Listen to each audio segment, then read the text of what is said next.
Nasira na yung nilalagay kong nest.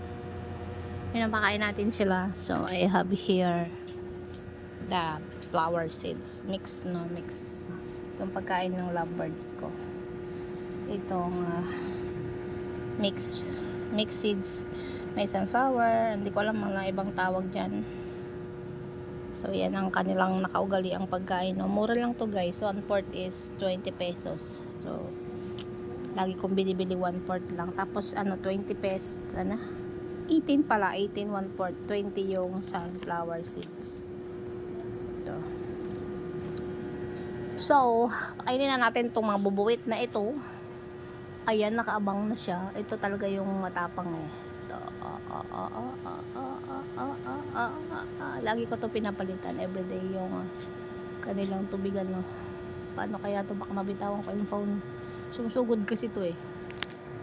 Sumusugod to si Yumi. Michi yung blue. Wait guys. Ayan mag-focus pa ng camera. Ayan, nilagay na natin ang pagkain niya. Kumakain na siya. Andun din yung tubig nyo palit. Ayan sila. Eating. Ayaw lang mag-focus ng camera. Ayaw niya na masyadong malapit. Uy, nahihilo na ako. So, matagal na itong mga ibon na natin na ito. Matagal na.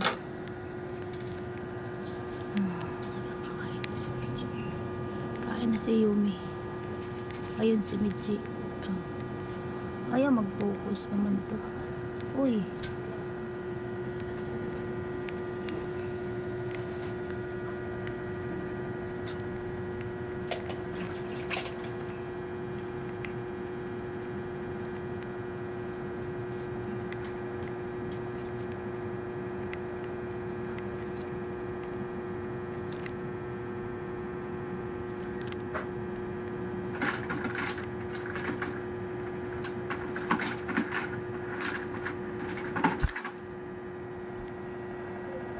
Tapos na? Bilis na naman matapos kumain.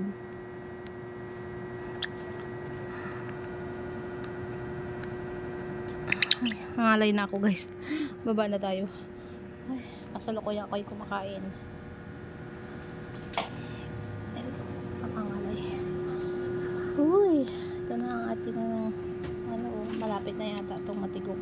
Bakit nag-green siya? Nag-iisa sa mundo. So guys, thanks for watching. Yan ang aking bird na lovebirds, si Michi at saka si Yumi.